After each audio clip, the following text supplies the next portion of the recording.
o ver en diferido por otros medios, ¿no?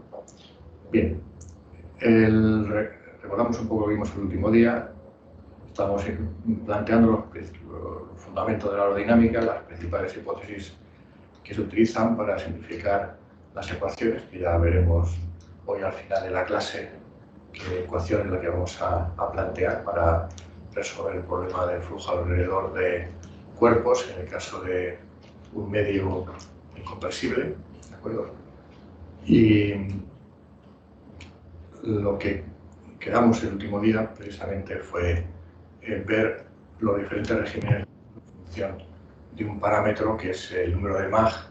El número de Mach lo que nos da es una idea de los efectos de la compresibilidad. Entonces habíamos puesto una línea en la cual marcábamos el número de Mach,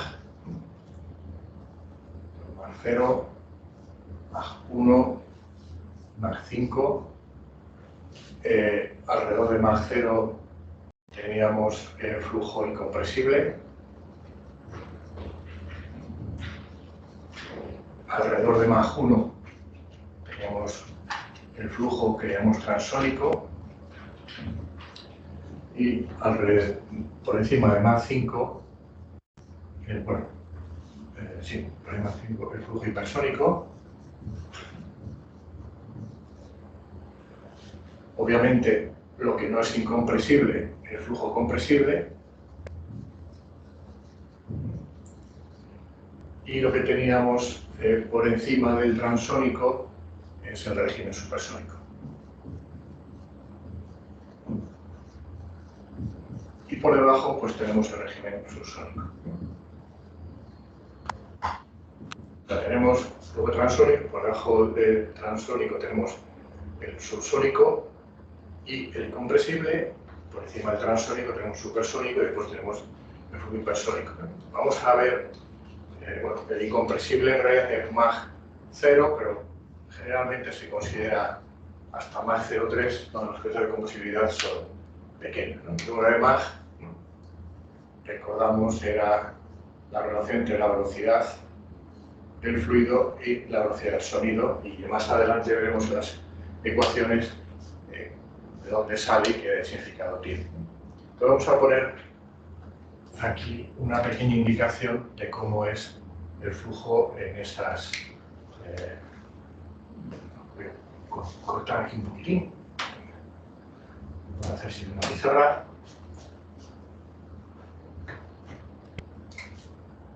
Aquí tenemos Mach 5, aquí tenemos hipersónico. Voy a pintar aquí los diferentes flujos representativos de estos casos. Tenemos un perfil, o sea, flujo incompresible, pues la línea de corriente será algo parecido a esto. Esto sería flujo incompresible, pero también es muy parecido, ya veremos cómo hacerlo, también representativo del flujo subsónico sin entrar en el flujo transónico. Cuando empezamos a cuando aumentamos el número de Mach, lo que nos ocurre es que llega un momento en que en algún punto del campo fluido aparece en condiciones sónicas. Sónicas quiere decir que el Mach es 1, y si pasamos de ahí, pues aparece una región en la cual, aquí en esta línea el Mach vale 1, la corriente viene así, y por detrás de esa línea pues aparece un Mach mayor que 1, Mach supersónico, y después tenemos aquí una onda de choque. Y después detrás tenemos otra vez Mach subsónico. Aquí Mach subsónico, pero ya estamos en el régimen transónico.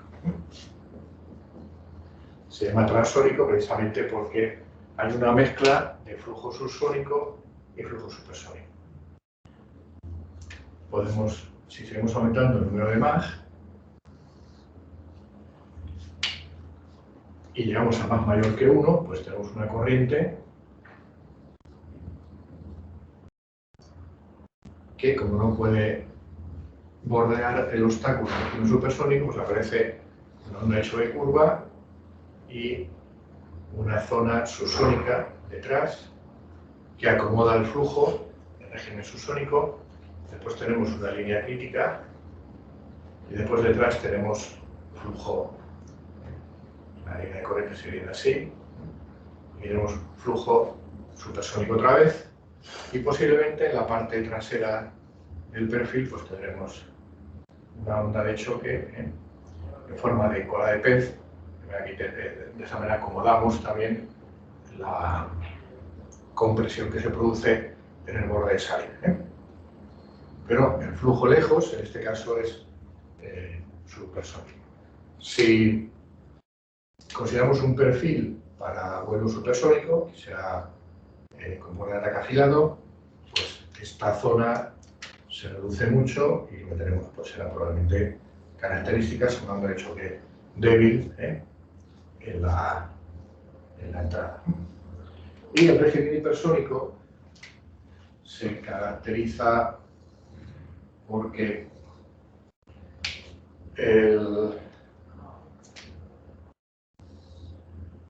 las ondas de choque son muy intensas, están muy inclinadas, voy a pintar así.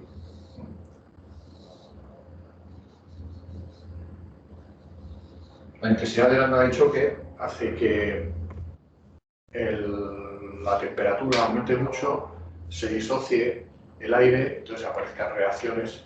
Entonces habría que añadir, para estudiar el problema, las reacciones químicas que se producen ahí de disociación, absorben energía y entonces cambia la forma de que se comporta el fluido.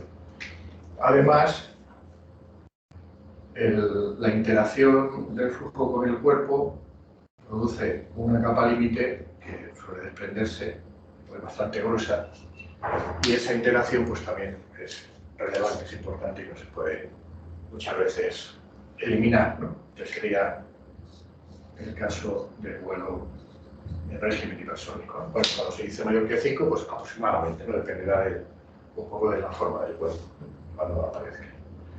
Bueno, estos serían los principales regímenes de vuelo y nosotros nos vamos a dedicar en la asignatura a la parte que se puede estudiar por métodos potenciales, que es el incompresible subsónico fuera del régimen transónico y después también el supersónico, también fuera de los regímenes transónico y hipersónico. Esos son los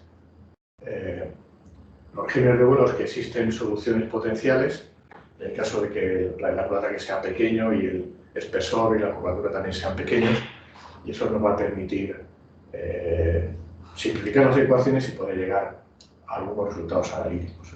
Ya, obviamente, pues lo que haremos será completar esta información con modelos analíticos, con algunos comentarios sobre qué es lo que ocurre fuera de ese régimen. ¿Vale? Bueno, estamos hablando que vamos a encontrar soluciones y esas soluciones existen en el caso de que el flujo sea potencial, ¿no? Entonces, como vamos a hablar mucho de lo que es el flujo potencial, pues vamos a dedicarle unos minutos a explicar o a recordar qué es lo que era el flujo potencial. Bueno,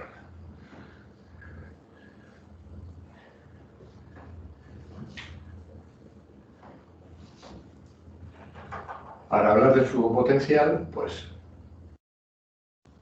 hay que empezar a hablar de lo que se llama que el flujo sea rotacional, y eso está ligado con que exista o no circulación en el flujo.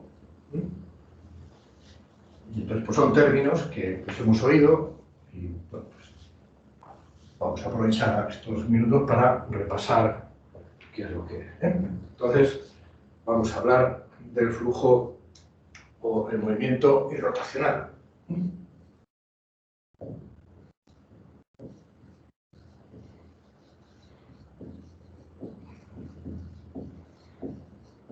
¿vale? Movimiento irrotacional. Entonces, bueno, obviamente, pues antes que nada hay que ver lo que es el rotacional, ¿eh? El rotacional, se escribe así, es el nabla operado con, en este caso, el rotacional de la velocidad. Entonces vamos a ver cómo se calcula, cómo se define este. Pues, obviamente es un producto vectorial, tenemos IJK, el operador nabla es la derivada respecto de X, la derivada respecto de Y y la derivada respecto de Z, ¿vale? Y vamos a calcular el flujo rotacional en un movimiento bidimensional. Entonces la velocidad tendrá componentes U, W y no tendrá componentes según el eje Z. Ahora vamos a considerar el espacio X, Z y la Y entrando dentro de la pizarra. Entonces la componente U en función de X y de Z, la componente W es con función de las variables X y Z. Entonces si calculamos esto, pues la componente Y, o sea, la derivada W respecto de Y que vale 0, menos la derivada de 0 respecto de Z que es 0. ¿Vale? En la componente J tenemos la derivada de la U respecto de Z menos la derivada de W respecto de X. ¿Vale? Y en la componente K tendríamos la derivada de 0 respecto de X, que es 0, menos la derivada de U respecto de Y, que también es 0.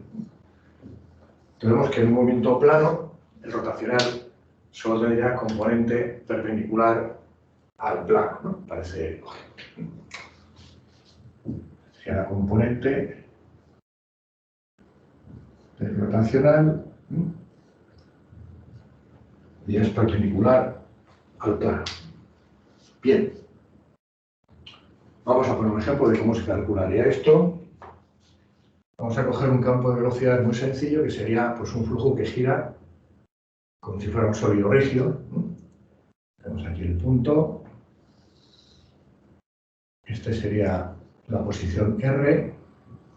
Está girando alrededor del punto O con velocidad omega. Y tenemos una velocidad que sería omega por R. Y esto tendría dos componentes. Vamos a poner aquí este ángulo, que sería el ángulo θ.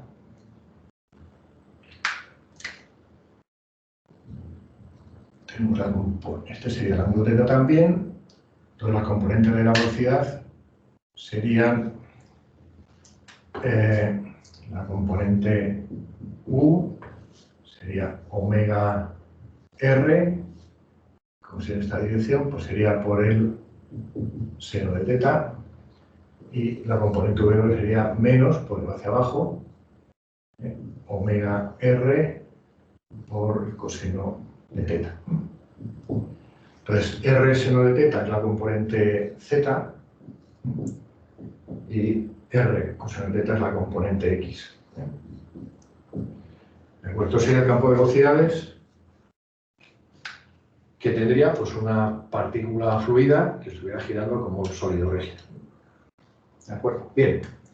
El rotacional sería muy fácil de calcular porque sería la derivada de U respecto de Z menos la derivada de W respecto de X, que sería omega, omega Z respecto de Z es omega, y la derivada de W respecto de X pues es menos. Nos queda dos veces la velocidad de giro. Entonces, el rotacional es algo así como un medidor de la velocidad de giro de la partícula. Esto lo vemos en un fluido que tenga un movimiento complejo.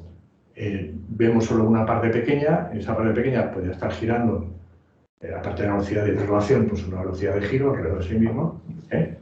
Y todo esto sería, tendríamos ahí un medidor de rotacional, pues nos estaría dando el giro local que existe en esa zona.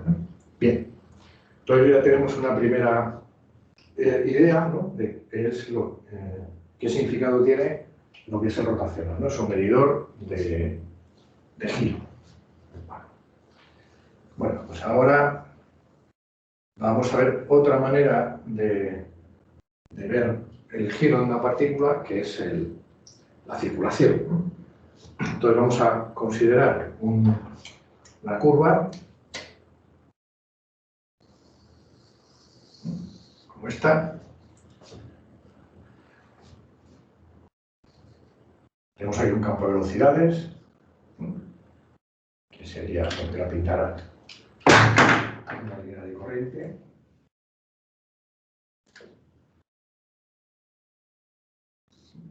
Esta sería la línea de corriente.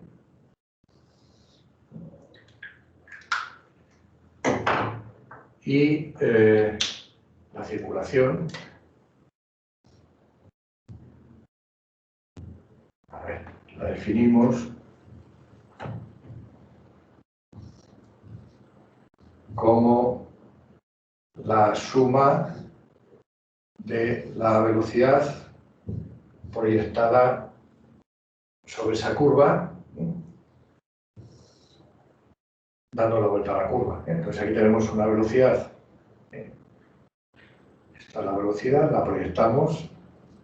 Esto sería v diferencial de. De manera lo que hacemos es ir sumando la velocidad proyectada según la curva. Por la parte de arriba de la curva, la velocidad será esa condición positiva, y por la parte de abajo de la curva, como la recogemos al revés, pues la contribución será negativa, de manera que si se compensa la parte de arriba con la parte de abajo de la curva, significa que no está girando el fluido que está en esa curva, y si hay un desequilibrio, porque hay más contribución de la parte de arriba de la curva que la parte de abajo de la curva, pues entonces significa que hay un giro del fluido, ¿no? Entonces vamos a ver qué relación hay. Bueno, aquí me falta poner la circulación a lo largo de esa curva C. Bien, pues vamos a ver qué relación hay entre la circulación y el rotacional. Entonces, para eso vamos a recurrir a descomponer esa curva en trocitos pequeños y a ver qué luego ocurre en esos trocitos pequeños. Bueno, para ello, pues podemos imaginarnos, podemos acudir a el principio que tiene de que las circulaciones se pueden sumar, ¿no?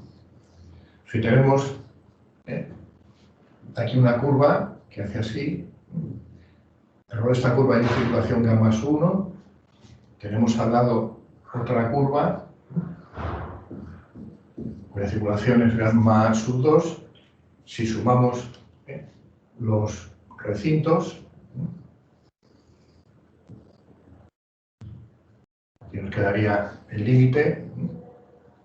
Entonces la zona común se va una contribución y la otra, y nos queda que la circulación a lo largo de la suma de las dos curvas pues es gamma 1 más gamma 2. Esto lo que nos permite es, en esta curva que tenemos aquí, lo voy a pintar más grande para que se vea bien. Vamos a ver.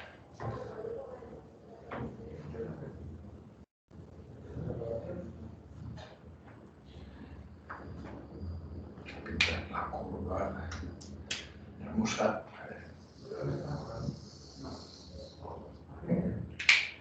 pues podemos cortarla. Bueno, cortarla es rellenar el hueco con curvas, hacer un tapizado, como se quiera llamar, o como es un enlosado, de manera que podemos descomponerla en muchos de los cuadrados, y podemos descomponer esta suma como la suma a lo largo de todas esas curvas de ese tapizado que hemos hecho. ¿Vale? Entonces vamos a ver uno de esos elementos del tapizado, qué contribución da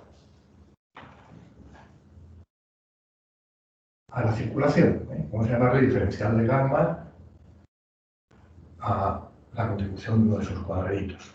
Entonces vamos a poner aquí un cuadrado así que se vea bien. ¿Se ve bien? Sí.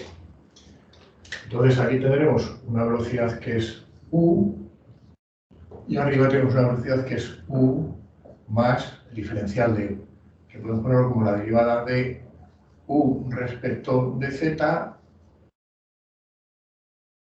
ver, que me quede la u bien. Por diferencial de z.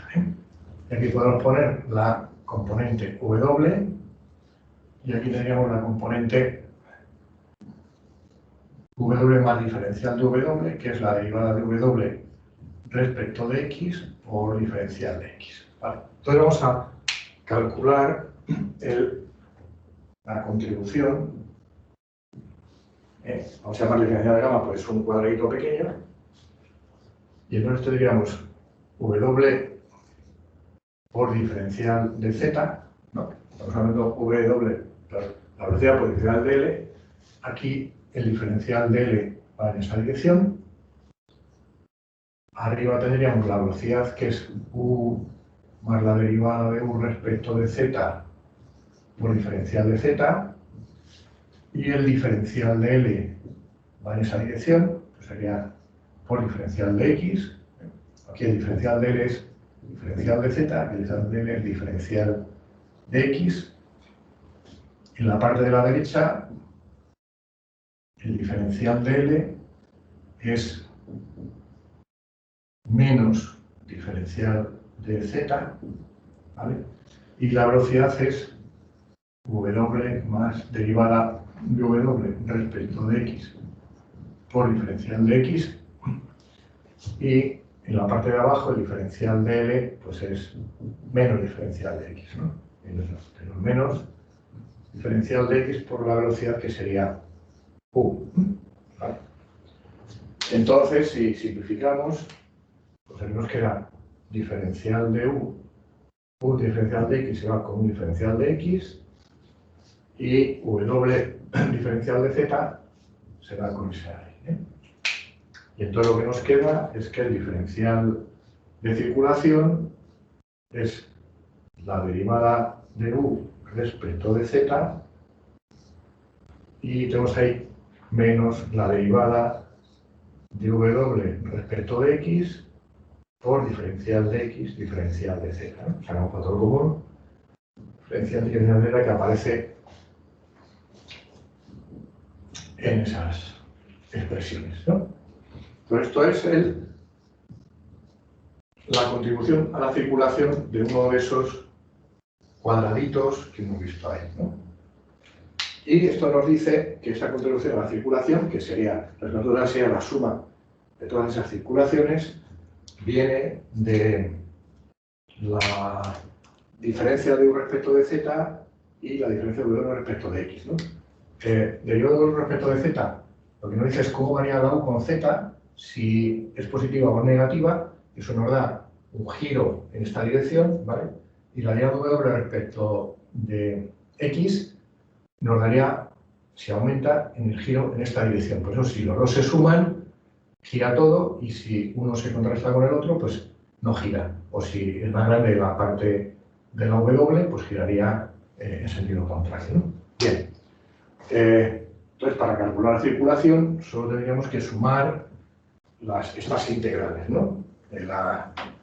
Del diferencial de gamma, nos sacaríamos lo que ocurre a lo largo de la curva que acaba de borrar. O sea, esto sería la suma de todo eso, que es la derivada de u respecto de z más derivada de w respecto de x, diferencial de x, diferencial de z. Es decir, que tendría que hacer la suma de todo esto, y eso pues una integral de área extendida a la superficie de la curva. Bueno, la he borrado, la debo volver a poner otra vez para que se vea.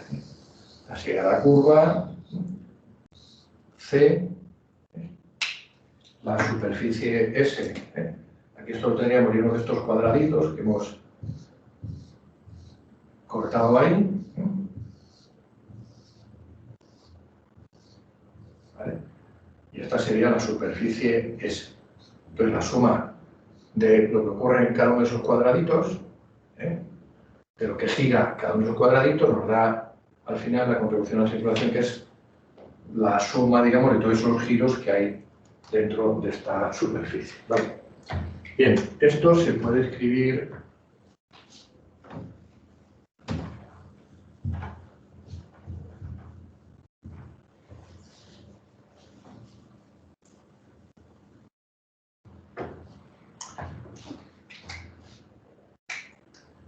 como la circulación, como es el producto de V por diferencial de L, V es UW, diferencial de L es diferencial de X, diferencial de Z, pues sería la integral de U diferencial de X más W diferencial de Z. Y esto es lo que se conoce por el teorema de Green. El teorema de Green pues, se utiliza en matemáticas en muchas situaciones, simplemente pues, una relación matemática, ¿no? La integral de una curva de una función U, marcada la función W, función de Z, se puede poner también como la diferencia de derivadas parciales cruzadas integrado por un diferencial de área. O sea que es una relación abstracta que se utiliza en matemáticas. Aquí tiene un significado físico y es que la circulación se puede poner como el rotacional integrado a lo largo del área. Y esto nos lleva a otra conclusión, ¿no?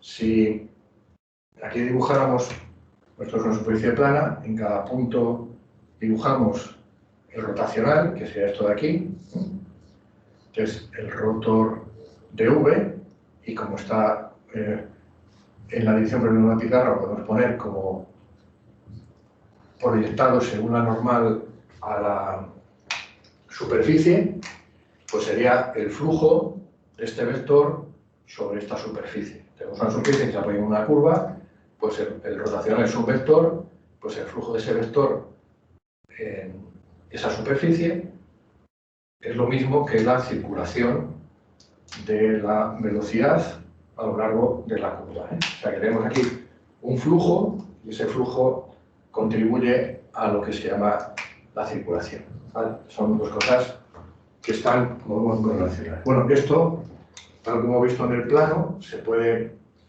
Voy a hacer un momento la pelota.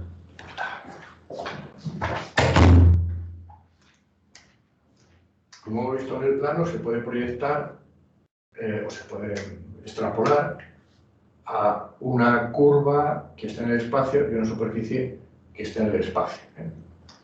Y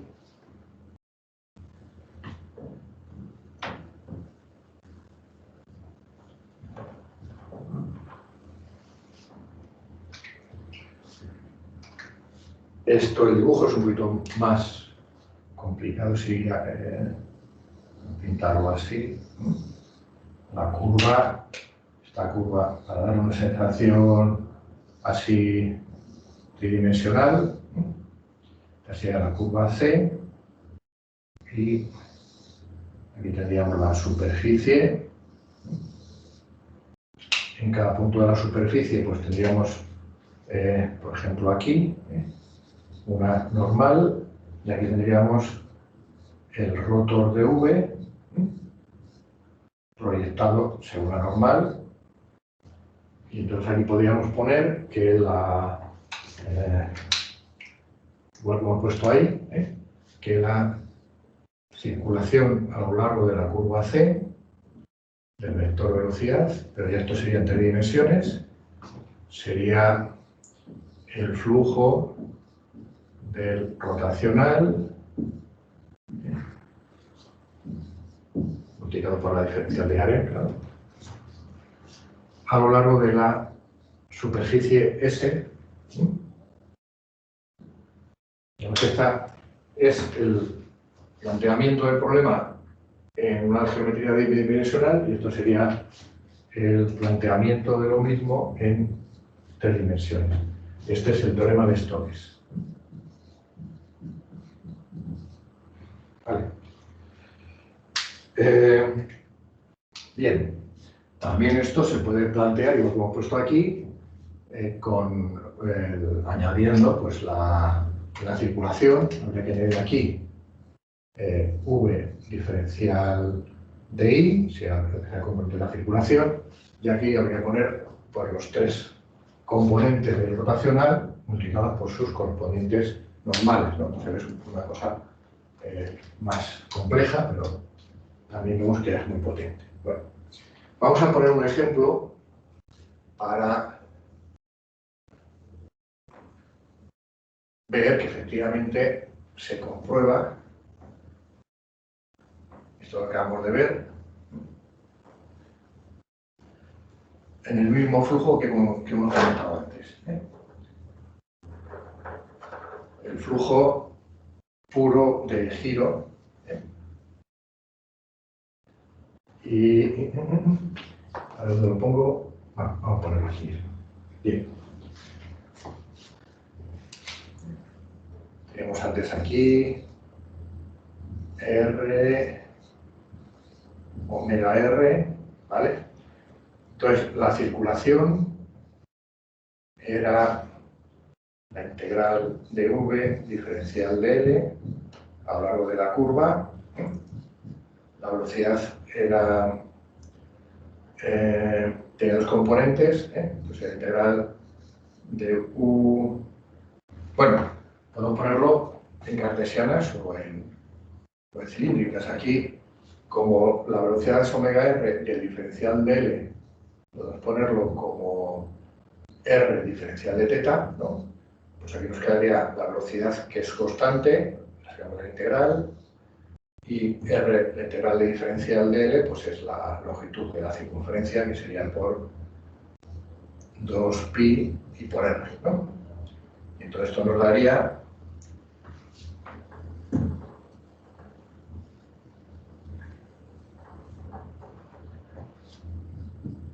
omega por pi por R cuadrado y por un 2.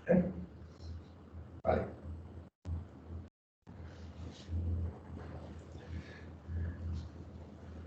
Visto desde el punto de vista de la circulación.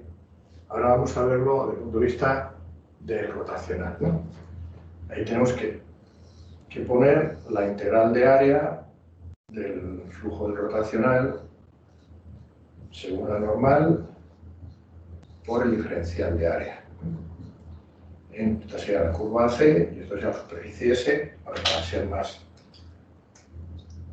precisos, pues vamos a coger un círculo, ¿no? Esto sería la curva C y la superficie S sería el círculo que hay dentro de la circunferencia, ¿no? Bien, entonces el rotacional de V lo hemos hecho antes. El rotacional era 2 omega, ¿vale?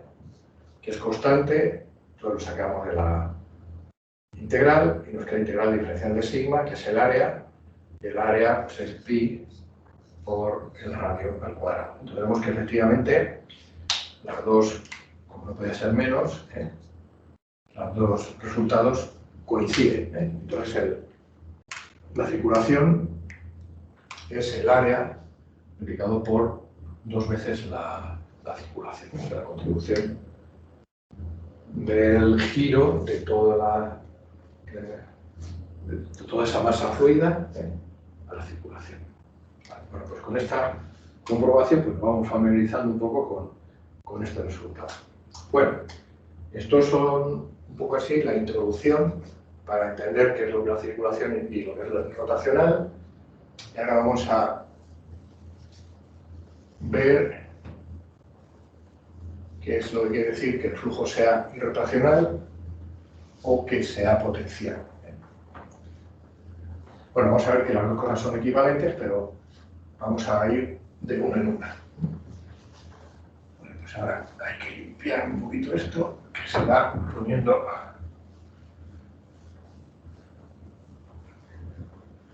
Esto no es como la electrónica, que la electrónica se limpia la pizarra y no queda nada. Esto es todo analógico. Y lo analógico mancha.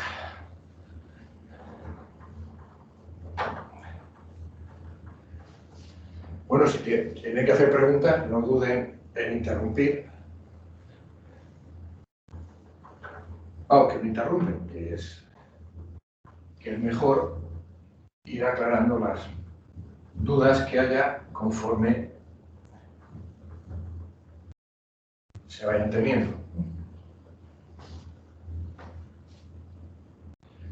Una pregunta. ¿Hay problemas de transmisión? Porque el otro día hubo y hemos cambiado algunas cosas y no sabemos si está funcionando bien. Entonces, si alguien puede contestar. Sí, se ve bastante mejor. Vale. Funciona mejor que ayer. Es que había un problema en un router del sistema de ordenadores y entonces pues ya creo que se arregla, no sé. Bueno, me alegro porque si no, aparte de lo complicado que puede ser, si se añade una dificultad técnica, pues es peor todavía. Bueno, vamos a ver lo que es el potencial de velocidades.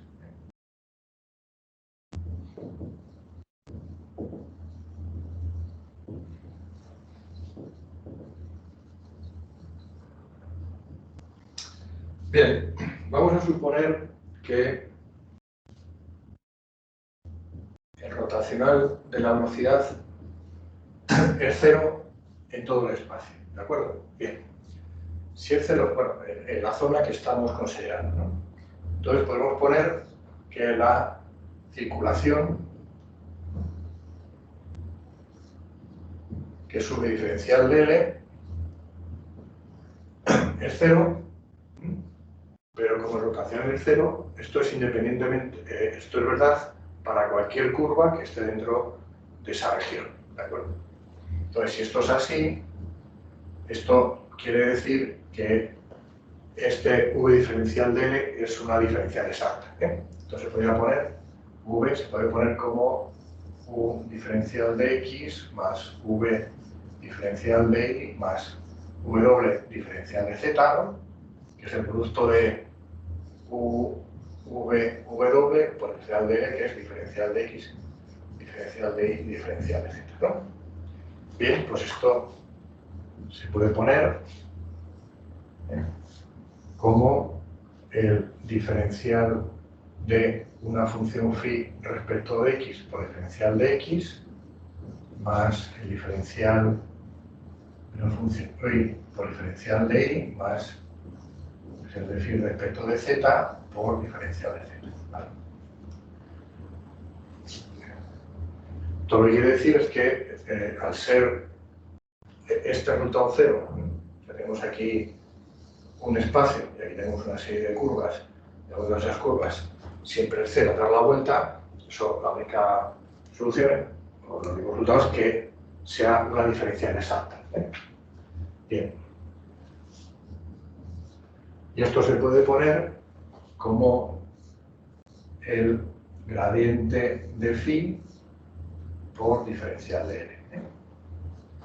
Esta expresión que tenemos aquí. Y esto sería lo mismo que V por diferencial de L, ¿no? O sea, quiere decir que como es cero todas las integrales, pues si vean que los integrandos son iguales.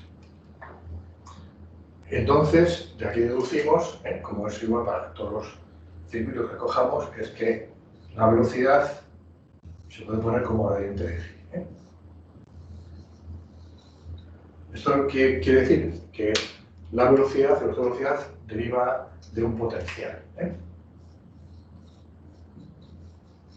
Es algo análogo a lo que se utiliza en mecánica para el potencial de fuerzas.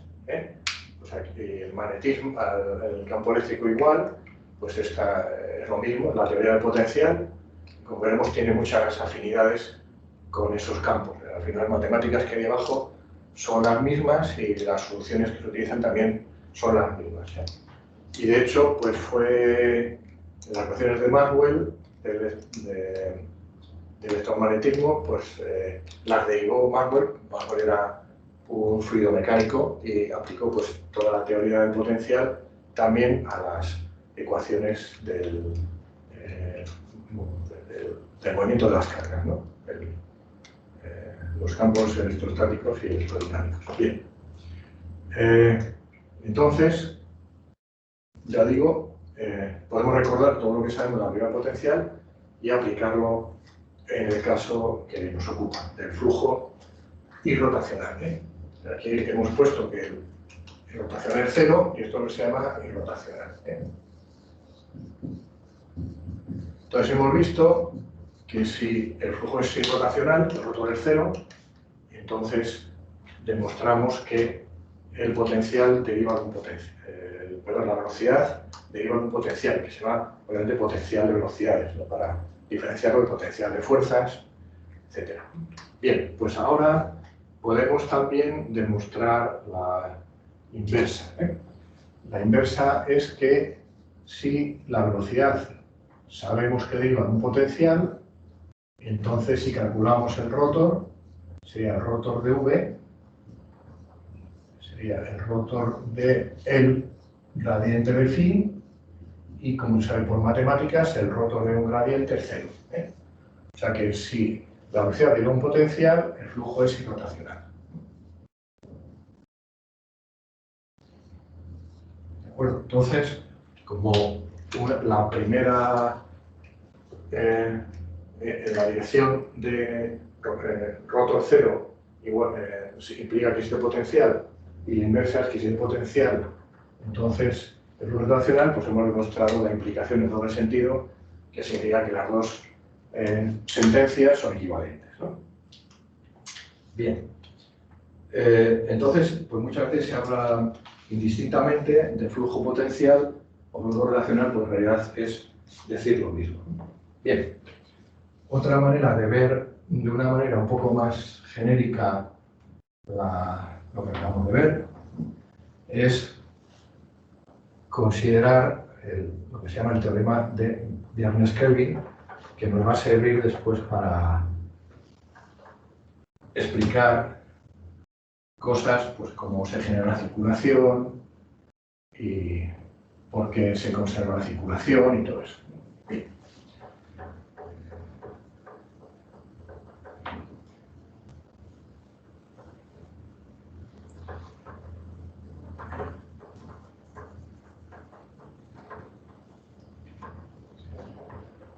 El teorema de Bjarnes-Kelvin, creo que escribe una cosa así. No sé si tiene una S o dos. Nos dice lo siguiente. Si tenemos un campo, como he puesto antes, ¿no? La derivada de la velocidad sustancial por el tiempo es menos 1 partido por ρ por el gradiente de P más las fuerzas máxicas, o sea, no hay efectos viscosos. En la zona en la que estamos considerando, lo único que tenemos, podemos tener fuerzas máxicas y podemos poner que deriva de un potencial, en el caso que deriva de un potencial, sería menos gradiente de U. Pues esto se puede escribir como menos el gradiente de, esto es la presión. Si existe una función de barotropía, que es que la presión depende solo de la densidad, pues esa función de barotropía, entonces se puede poner el menos 1 partido por ρ gradiente de T, se puede poner como el gradiente de esa función de barotropía, así, ¿vale? Estoy tapando la...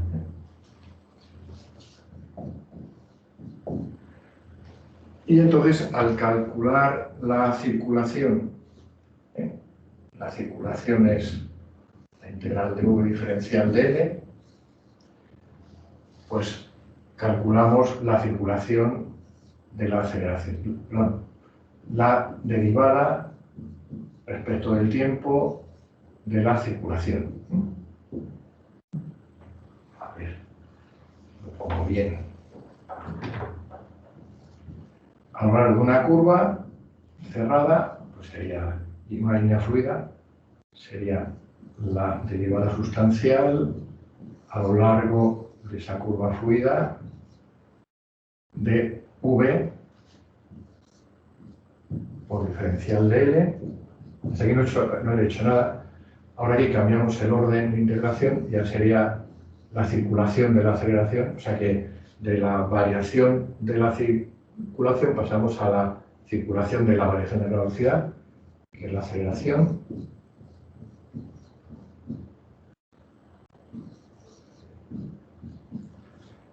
Luego de la línea fluida. Entonces aquí nos quedaría, en vez de esto ponemos aquí la expresión, sería menos el gradiente de B más U por diferencial de L. Y como esto es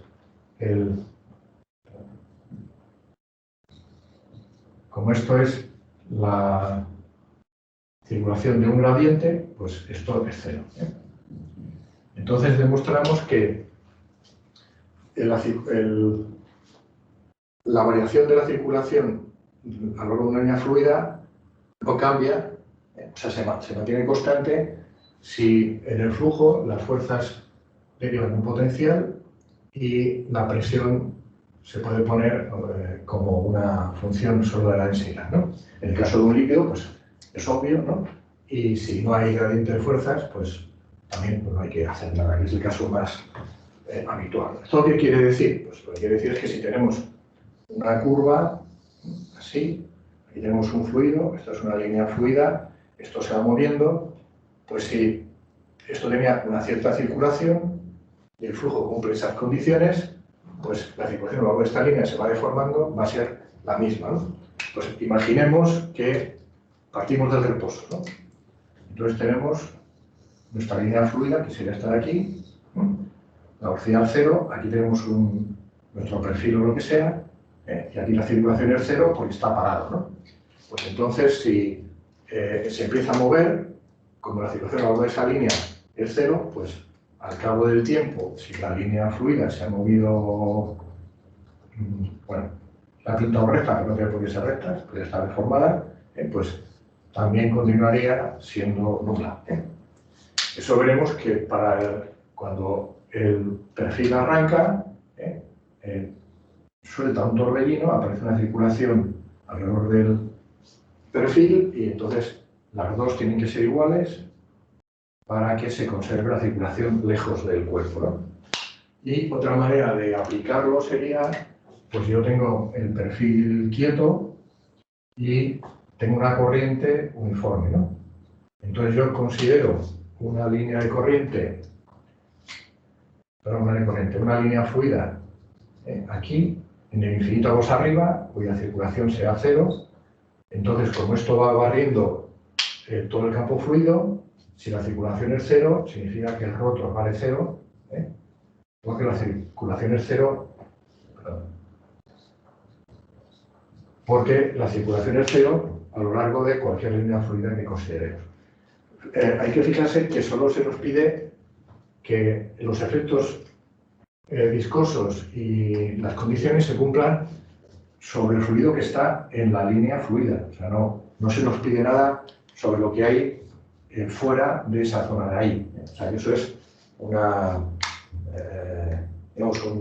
generalización muy potente, ¿no? Porque no pone unos listos que sean muy grandes. ¿Vale? Bien. Con esto ya veríamos, hemos visto lo que es la circulación, lo que es el flujo rotacional, el teorema de Ernst-Kelvin para ver cómo varía la circulación a lo largo de una línea fluida que se mueve con el flujo y sus posibles aplicaciones que veremos un poco más adelante. Y finalmente, pues lo que nos queda es comentar brevemente las condiciones de contorno que hay que poner al problema y la ecuación que habrá que resolver. Bueno.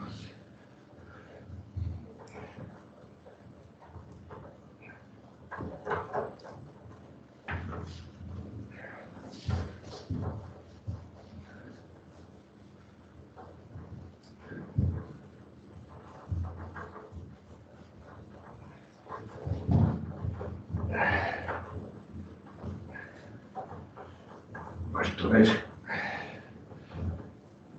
para hacer gimnasia de soldar cera y dar brillo, esas cosas de Karate Kid, pues aquí es lo que estoy haciendo yo ahora. Bueno, para la condición de contorno, simplemente en la amplia general de los casos, como vamos a estar en un flujo estacionario con una corriente uso infinito, si la ecuación del cuerpo es f de x z igual a 0, entonces sean los ejes x y z, pues la condición es que la derivada de f respecto del tiempo no cambie, sea igual a 0, y esto es la derivada parcial de f respecto de t más v por el gradiente de f igual a 0, ¿no? Entonces, si el cuerpo se mueve porque no es estacionario, esto lo que nos dice es que la velocidad con la que se mueve la superficie es la velocidad del fluido multiplicada por la normal, pero si estamos en régimen estacionario, pues lo que nos queda es que la velocidad por el gradiente de f es igual a 0 en estacionario, y como el gradiente de f es proporcional a la normal, pues nos queda que v por n vale 0, ¿no? Esta sería la condición de contorno, que lo que nos viene a decir es que si está la componente de la velocidad, la componente u, y está la componente w, pues sería u w y el componente de la normal, la normal es igual a 0. Esa sería la idea, ¿no? Y entonces, visto de otra manera, es la pendiente del perfil. Si esto es una z de x, pues nos quedaría la derivada de z respecto, bueno, estos son derivadas totales, derivada de z respecto de x sería la componente w partido por la componente u, ¿no? Es decir, que la pendiente y la tangente de la velocidad pues tiene que ser la misma. Bueno, finalmente, un breve apunte sobre lo que será la próxima clase, que se va a empezar el flujo bidimensional. Entonces, para el flujo dimensional de líquidos, pues la ecuación que teníamos que resolver, vimos el otro día, que era la divergencia de v igual a 0, ¿no? Estamos hablando de líquidos con flujo incompresible, aunque sea un gas, pero el flujo incompresible. Entonces aquí nos queda, obviamente el momento potencial, pues aquí nos quedaría el gradiente de phi igual a 0, y la divergencia del gradiente es la laplaciana. La laplaciana de phi igual a 0. Esto es la derivada segunda de phi respecto de x dos veces más la derivada segunda de phi respecto de z dos veces. ¿De acuerdo? Simplemente recordar en matemáticas lo que se ha estudiado, y si no, pues aprovechen estos días para repasar la parte de matemáticas. Y lo que vamos a hacer es resolver este problema utilizando la variable compleja. ¿De acuerdo? Entonces, estudiense las funciones de variable compleja, donde t no es el tiempo, sino que es la variable compleja x más y z. La parte real de esa función cumple la ecuación de Laplace, la parte imaginaria también, etcétera, etcétera. Y otra cosa a resaltar es que aquí no aparece el tiempo. Entonces, las soluciones para el flujo son iguales si el flujo es estacionario que no estacionario. Si el flujo es estacionario se aplica la ecuación de Bernoulli, y si el flujo es no estacionario, pues hay que aplicar una ecuación de Bernoulli generalizada en la cual aparece también la derivada respecto del tiempo, del potencial. No vamos a entrar en ese problema, pero simplemente que lo sepan, que el campo de velocidad es idéntico, salvo lo que cambia por efecto de la aceleración es el campo de presiones. Bueno, me he pasado un minutillo de la clase, pero bueno, espero que me lo perdonen por esta vez, ¿vale? Muy bien, pues No sé, ¿tienen alguna pregunta que hacer, algún comentario? En cualquier caso, en las clases de problemas y en las tutorías pues podemos también hacer conexiones para, si hace falta explicar alguna cosa, pues no duden en hacerlo. O sea, conviene ir resolviendo las dudas a medida que van apareciendo. Vale. Muy bien, bueno, pues si no hay ninguna pregunta, pues ya dejamos la clase por hoy. ¿Vale? Muy bien, muchas gracias y hasta el próximo día. Muchas gracias, hasta el próximo día. Muchas gracias. Gracias, hasta Hasta luego. mañana. Muchas gracias, hasta luego. Adiós, Hasta gracias. luego.